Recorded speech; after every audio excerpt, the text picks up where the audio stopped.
What's up, everybody? It's Bert, big old Bert, and Ernie to my side, the most iconic. Ernie, I'm tired of that program, Ernie. Hey, let's turn it off, okay? Big guy, little guy duo you've ever known from childhood, you know? The Who Muppets. doesn't like Sesame Street? Right. Right? I mean, The best. right.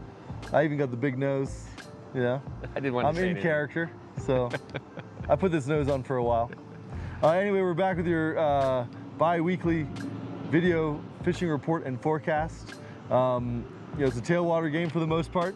We're still seeing some good flows on the South Platte, but we did get a huge bump in flows from that you know, section below Green Mountain on the blue. So that's bumped up to Big news. That's good news. So certainly a lot of water, cold water. Right. So it's certainly going to help as we move into early part of August. Like upper 700s. Right.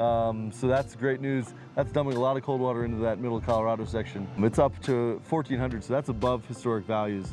And our guy Ryan up in Frisco actually was up at the pump house section a couple days ago, and he temped the water in the evening at 62 degrees.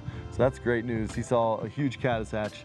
That's also good news. So you're seeing bugs, you're seeing cold water in that middle section, and hopefully that just means better things to come. Obviously, we had quite a bit of rain over the past couple weeks. That's, you know, brought more water to some of our tailwaters as well. You know, I was up on Deckers a couple days ago or last week, and you know, we saw a big bump in flows there, which was interesting. And it's fishing really, really well. It's nice to have that fishery so close to home. Right. Again, with the bottom release dam up there, and it's fishing well, salmon, worm, stones, right. Caddis, virtually everything. Even when it gets off color. We were up. Right. I was up there and it was off color, and right. Big Pat's rubber legs, worms were doing the trick, right. Leeches were doing the trick. So that's all good news.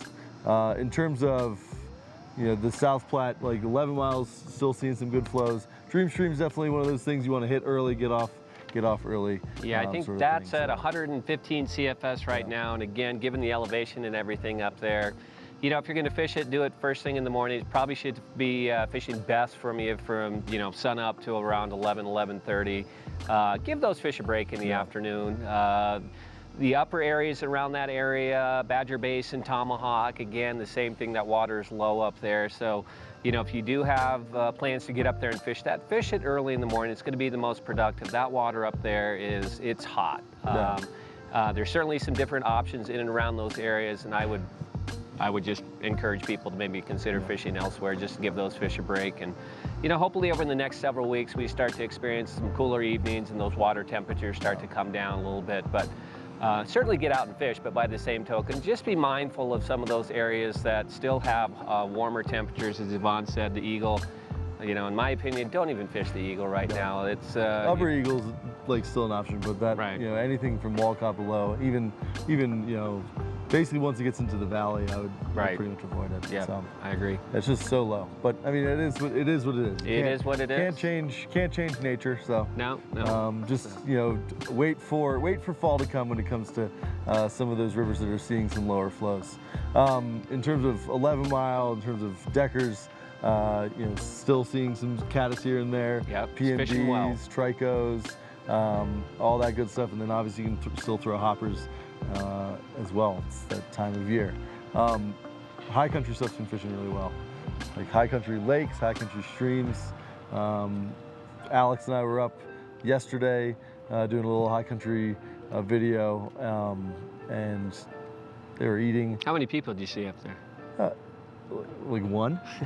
That's a pretty good number. Yeah. Take advantage of that. And he was like, I mean, he was camping with his husky, and so he wasn't really fishing. Sort of, he had a good arrangement going. But they were eating the ever-living daylights. Bleep words daylights out of flying ants. It was outrageous. So that's always a good thing. In terms of, you know, other waters to consider, Williams Fork is always a good option. That always sends down some nice cool water. Yeah. And it dropped a little bit. I think last week it was around 200 CFS. I think it's down to about 150 right now. So still very, very fishable in there. And then don't even overlook the South Platte here in town. Obviously, we haven't had some rains here for a while. So it's been a little bit off color. I talked to Rick. It's been a little bit off color. Okay.